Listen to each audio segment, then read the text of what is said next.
belajar mempraktekkan atau menggunakan IDS atau scanner untuk sensor PCMFI pada motor sepeda motor Vario 125 injeksi. Untuk bentuk alatnya seperti ini. Nanti penjelasannya akan ada di slide berikutnya.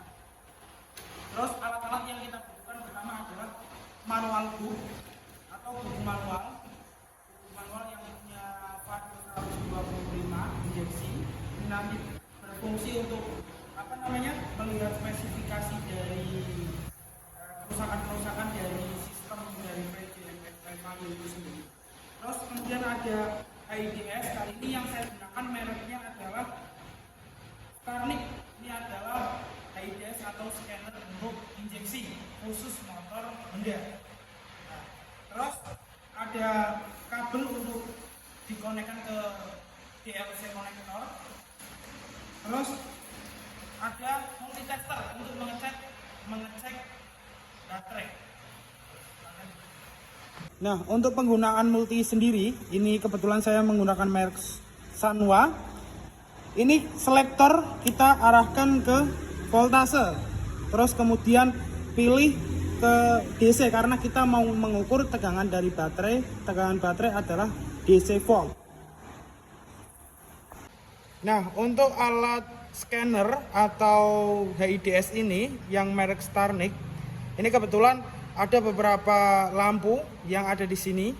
Lampu indikator, ini ada gear atau SIS, terus ada DTC, ada BAS atau bank angle sensor atau SS, kemudian ada indikator untuk pump atau full pump, terus indikator untuk health atau kesehatan, terus indikator untuk COM. Nah, ini nanti sebagai indikator pembacaan atau kerusakan atau tanda apa yang terjadi, apa keadaan atau kondisi dari sepeda motor tersebut nanti yang akan kita cek. Terus di sini ada tombol arah panah ke atas, arah panah ke bawah sebagai tombol controller. Terus ini tombol untuk sebagai tombol enter atau setuju atau oke. Nah, untuk buku manual sendiri, ini nanti kita cari spesifikasi yang sistem PCMFI. Nanti kita bisa dicek spesifikasinya, misalkan putaran stasioner mesin harusnya 1400 kurang lebih 100 menit. Terus tahanan sensor EOT berapa, tahanan injektor bahan bakar berapa, nanti di sini kelihatan semua standarisasinya berapa. Langkah yang pertama kita cek tegangan baterai dulu, apakah baterainya normal atau tidak. Lepas tutup dari baterainya.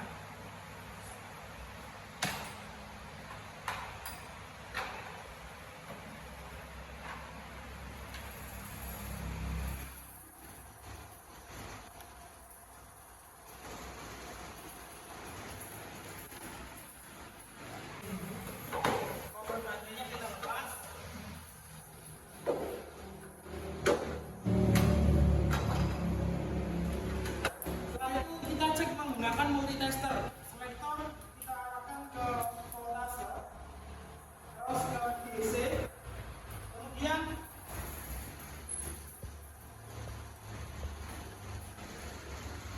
kemudian kita baca kondisi baterai tersebut.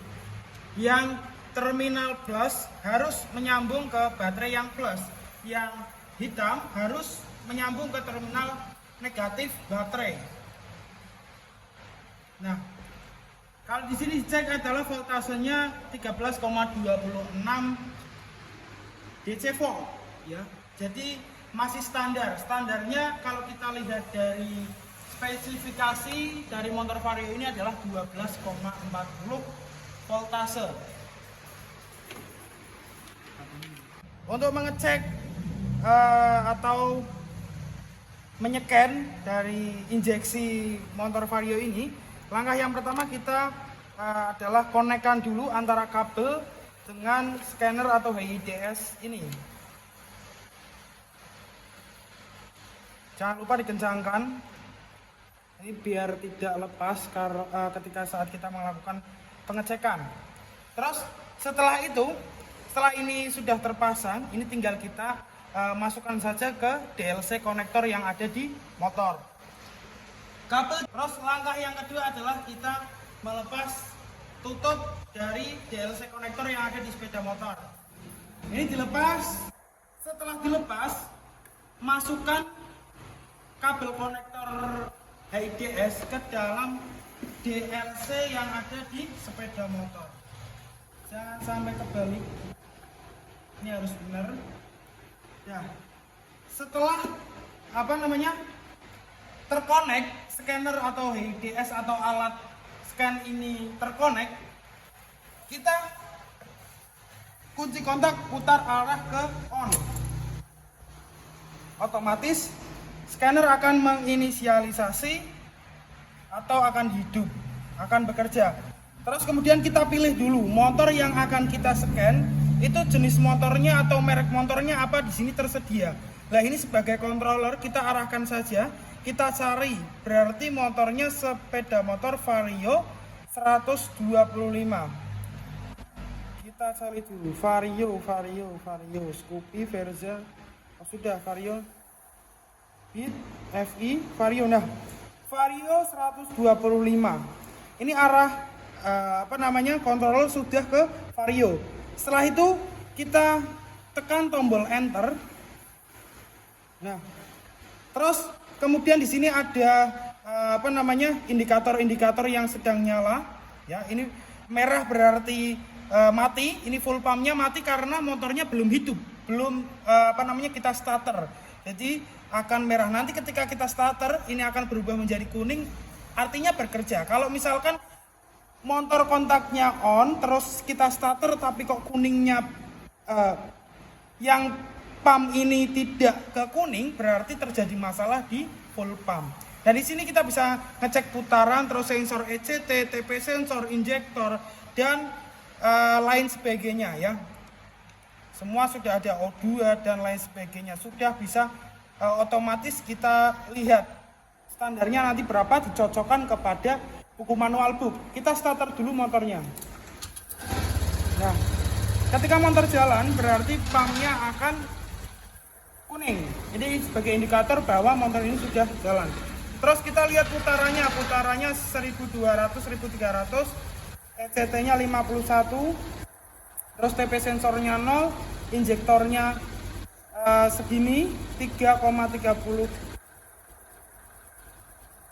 Terus lanjut lagi, ADB-nya berapa, baterainya berapa, baterainya 14,5 volt, terus ECT-nya berapa, TP sensornya berapa, O2 sensornya berapa, STV-nya berapa, POM-nya berapa, SS-nya berapa tuh. Sudah kelihatan segini semuanya. Di sini sudah ada sudah ada kelihatan indikatornya seperti itu. Terus kalau misalkan ada kerusakan pada sepeda motor Vario ini akan di sini akan membaca kerusakannya. Nanti di sini kita akan lihat kalau misalkan sepeda motornya ada masalah di injektornya apa di TP sensornya atau sensor yang lain, di sini akan ada errornya, entah itu injektor error seperti itu. Kalau ini kebetulan motornya normal, jadi tidak ada masalah, tidak ada tanda kerusakan di dalam HIDS atau scanner ini. Nah, ini contoh kita ambil salah satu putaran, ya, putaran stasioner. Di sini terbaca motor sepeda Vario ini putarannya adalah stasionernya adalah 1300-1400 rpm. Nah, terus kita lihat di buku manualnya berapa sih putaran stasioner mesin? 1400 plus minus 100 per menit. Nah, ini sudah standar. Ini 1300 sampai 400. Ini 1400, berarti ini motor normal atau putaran stasionernya berada di kondisi stasioner atau normal. Seperti itu contohnya.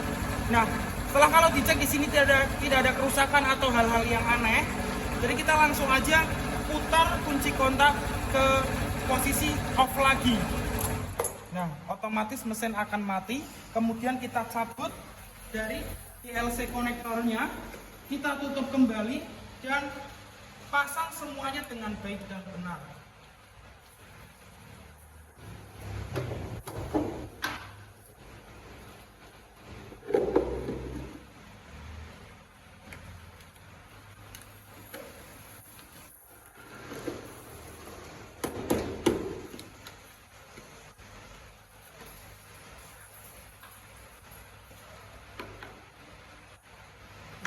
button sih.